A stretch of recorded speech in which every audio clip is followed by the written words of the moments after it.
मैं कई बार कुछ काम या सोचकर टाल देती हूँ कि जो है जैसा है चलने दो। मतलब आसान शब्दों में कहा जाए तो मेरे पापा अभी कमा रहे हैं, मैं आराम से दिन व्यतीत कर रही हूँ। दिन भर मैं कभी पढ़ी तो नहीं पढ़ी, बस समय पार हो रहा है। मैं अपनी आरामदेह जीवन से बाहर आकर पढ़ाई करने, जीवन में कुछ बड़ा करने का सोच ही नहीं पाती। लेकिन इस कहानी ने मेरा नजरिया बदल कर रख दिया। अब मैं समय का महत्व को पूरी तरह से समझ चुकी हूँ। बहुत ही बेहतरीन कहानी, एक बार जरूर सुने। इसे सुनने के बाद आपका जीवन बदल जाएगा। 2 मिनट समय निकालकर जरूर सुने। गुरु की अनमोल सीख।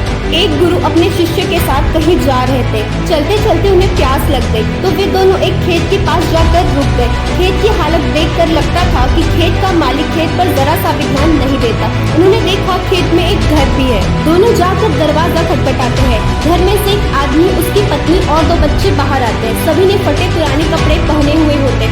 गुरु कहते हैं, क्या हमें पानी मिल सकता है? काफी प्यास लगी हुई है। वो व्यक्ति उन्हें पानी लाकर देता है। फिर गुरु कहते हैं, आपका खेत इतना अच्छा है लेकिन इसमें कोई फसल क्यों नहीं है? व्यक्ति कहता है, हमारे पास एक भैंस है जो काफी अच्छा दूध देती है, जिसे बेचकर और पीकर हमारा गुजारा हो जाता है, इसलिए बेवजह खेती क्यों करूं? गुरु कहते हैं, क्या हम आज की रात यहाँ रुक सकते हैं?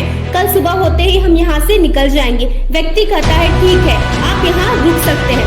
आधी रात होते ही गुरु अपने शिष्य से जो कहता है, उठो, अभी के अभी यहाँ से निकलना है, लेकिन जाने से पहले हमें इस व्यक्ति के भैंस को पहाड़ से गिराकर मार देंगे। यह सुनकर शिष्य को काफी बुरा लगा, लेकिन वो अपने गुरु की बात टाल नहीं पाया। वे दोनों रातों रात भैंस को मारकर वहाँ से भाग जाते हैं। 10 वर्ष बाद शिष्य अपनी शिक्षा पूरी कर लेता है। तब वो सोचता है क्यों न अपनी गलती को सुधारा जाए, उस आदमी के पास वापस जाकर उसकी मदद की जाए। शिष्य उसी गाँव में उसी जगह वापस जाता है और देखता है कि वहाँ के सारे खेतों में दूर दूर तक काफी फसल लग चुकी है और वहाँ एक बहुत बड़ा घर भी है। शिष्य को लगता है शायद वो आदमी सब कुछ बेच के यहाँ से जा चुका होगा। शिष्य वहाँ से वापस जाने लगता है, तभी वहाँ पे घर के आगे एक कार आकर खड़ी होती है। कार में वही व्यक्ति बाहर आता है जिससे शिष्य 10 साल पहले मिला था। शिष्य उसके पास जाकर कहता है, आपने मुझे पहचाना है? 10 साल पहले आपसे मिला था। व्यक्ति कहता है, हाँ, उस दिन को मैं कैसे भूल सकता हूँ। शिष्य कहता है, आप तो बहुत गरीब थे, आखिर आप इतने अमीर कैसे बने?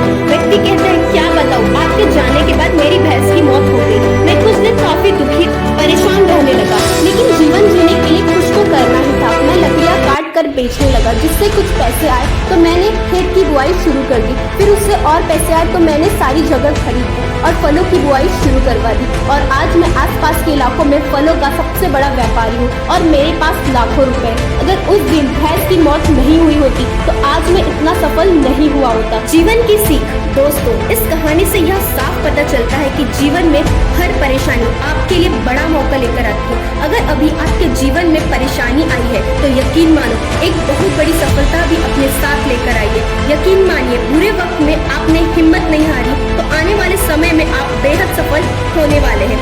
आपको बस यह करना है। नंबर 1, अभी आप अपने मन में सोचो कि आपको जिंदगी जीना है या काटनी है। नंबर 2, अपने सपनों के लिए मेहनत करना शुरू करो, आज से, अभी से। नंबर 3, आपको जो काम करने से अभी फायदा होगा उस काम को कॉपी में लिखो और उसे पूरा करो। यह सबसे नहीं हो पाता। नंबर 4, अगर कुछ करने का सोचा है तो तब तक उसके पीछे लगे रहो जब तक कि वह काम हो नहीं जाता। इसके लिए धैर्य होना चाहिए। और भी इसी तरह की वीडियोस के लिए चैनल को सब्सक्राइब जरूर करें।